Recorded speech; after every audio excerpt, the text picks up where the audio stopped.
Good morning दोस्तों। आज मैं एक बहुत ही बेहतरीन टॉपिक पे कुछ बातें शेयर करने आया हूँ।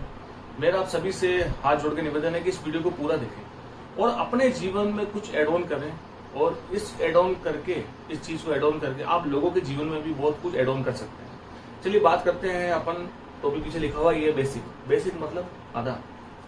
ये आधार क्या है?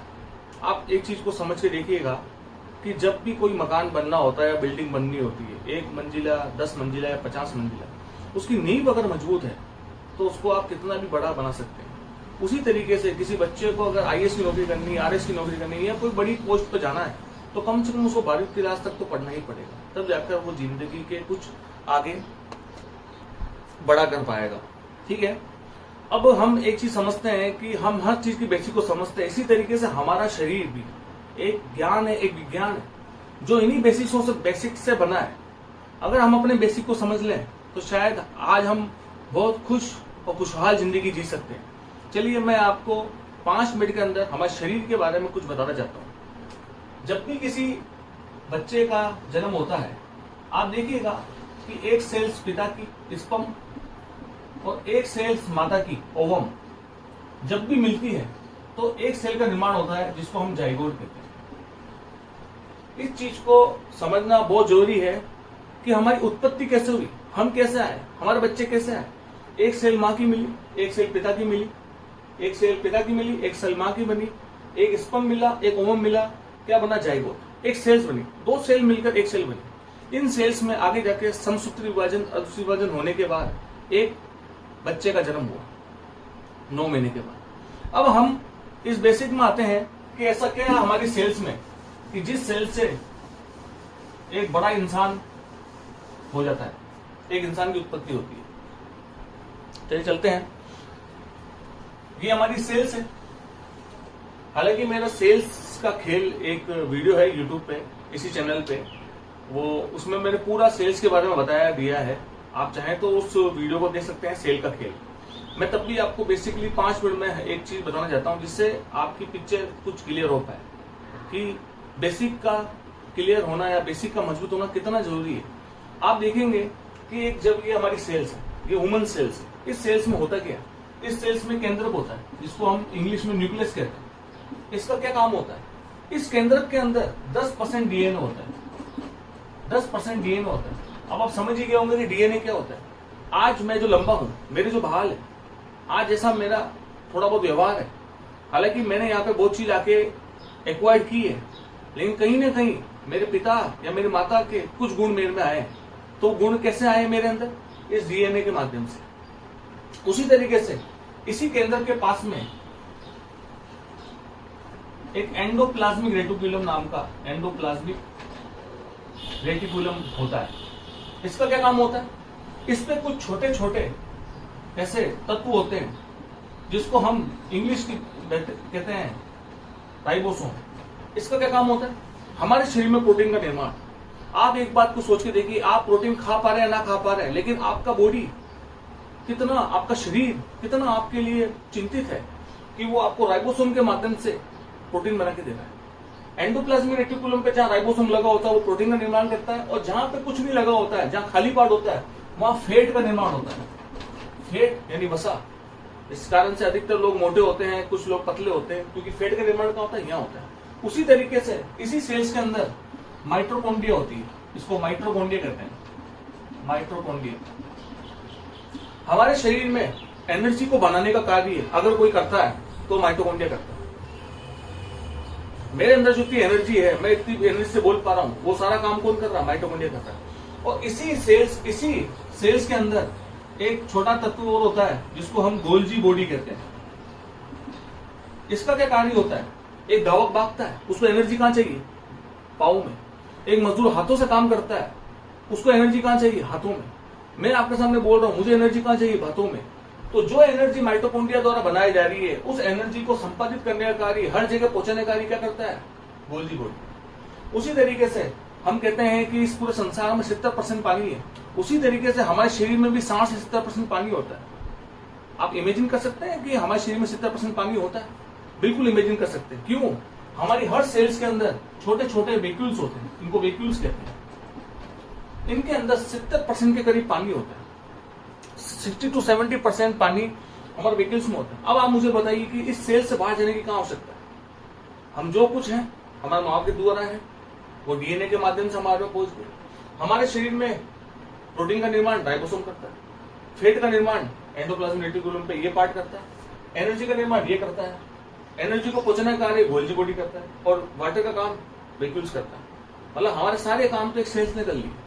आप इस बेसिक को समझिए, अगर हमारी सेल्स मजबूत है तो हमारी पूरी बॉडी मजबूत है, क्योंकि हम क्या है, हम करोड़ों सेलों का सिर्फ भंडार है।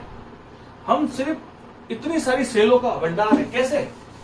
आपने कभी न कभी साइंस में एक चीज पढ़ी होगी या देखी होगी कि जब भी कभी हमारे शरीर में सेल्स मिलती है तो सेल्स मिलकर टिश्यू बनाती है, जिसको हिंदी में उत्तक कहते हैं।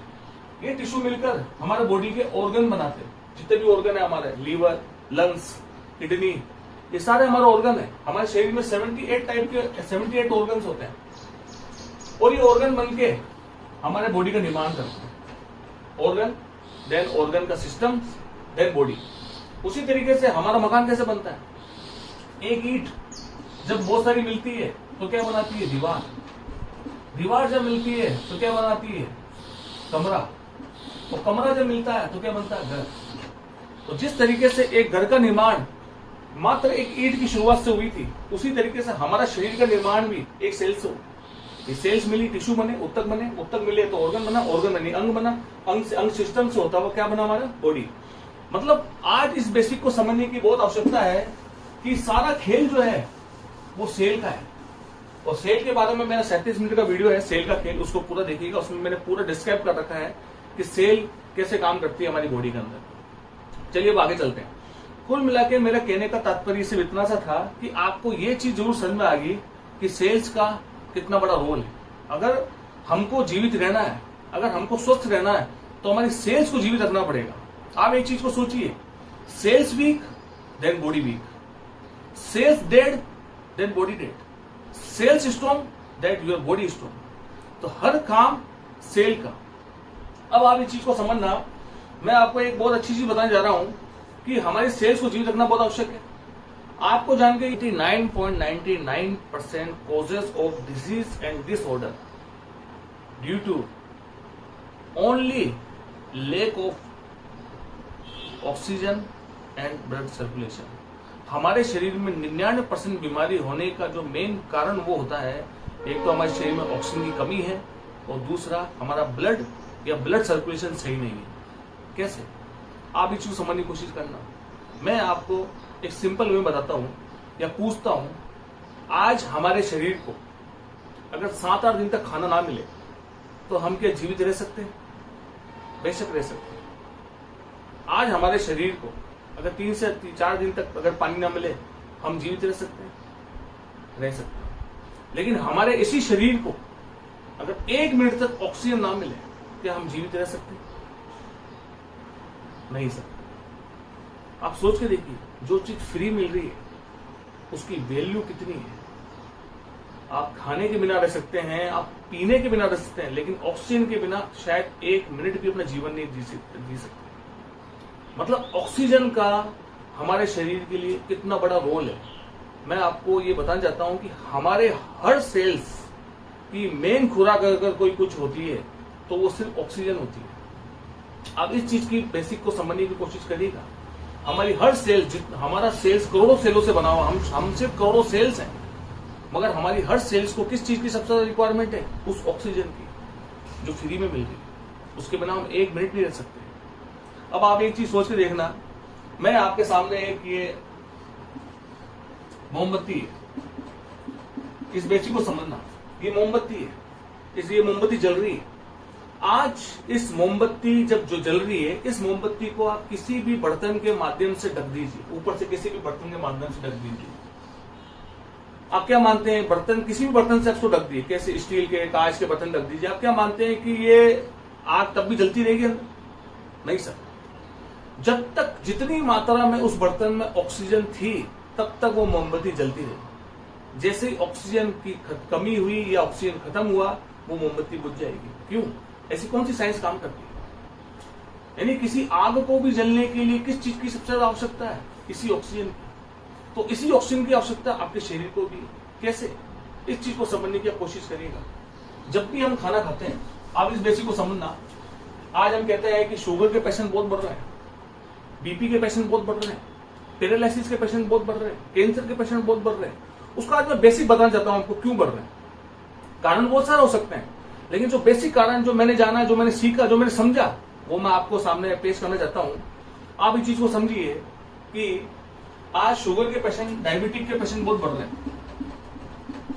उसका बेसिक कारण मैं बताता हूं। जब भी हम खाना खाते हैं, वो खाना 2.5 से 3 घंटे के अंतराल में पच जाता है।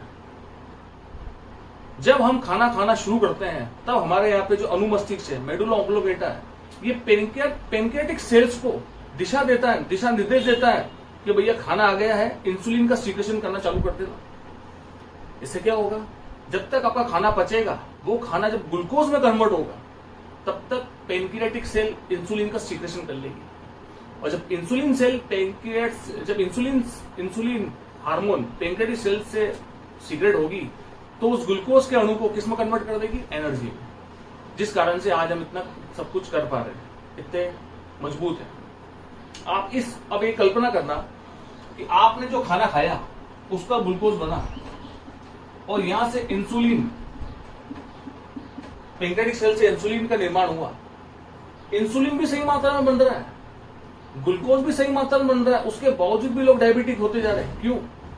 आपकी पेनक्रियाटिक सेल भी सही है, इंसुलिन का सीक्रेशन भी सही हो रहा है, ग्लूकोज भी सही मात्रा में बन रहा है, उसके बाद भी डायबिटिक पेशेंट क्यों हो रहा है? उसका सबसे बड़ा मेन कारण है क्योंकि इस इंसुलिन को, इस ग्लूकोज के अणु को तोड़कर एनर्जी बनाने के लिए जिस ऑक्सीजन की आवश्यकता है, वो ऑक्सीजन उसको प्रॉपर मात्रा में नहीं मिल पा रहा। जिस तरीके से मोमबत्ती के केस में हुआ था, मोमबत्ती अच्छी तरीके से जल रही थी, कई प्रकार से कोई प्रॉब्लम नहीं आ रही थी, जैसे आपने उसको ढका, ऑक्सीजन खत्म, आग खत्म। उसी तरीके से इंसुलिन भी सही मात्रा में बन रहा है, ग्लूकोज भी सही मात्रा में बन रहा है, लेकिन ग्लूकोज का एनर्जी में कन्वर्जन क्यों नहीं हो पा रहा?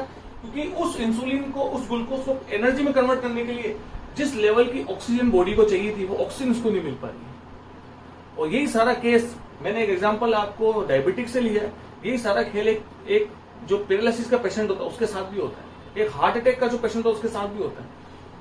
जब भी किसी पेशेंट को हार्ट अटैक आता है, आप सोचिएगा क्या होता है, ब्लॉकेज आती है। 80%, 85%, 90% ब्लॉकेज आती है।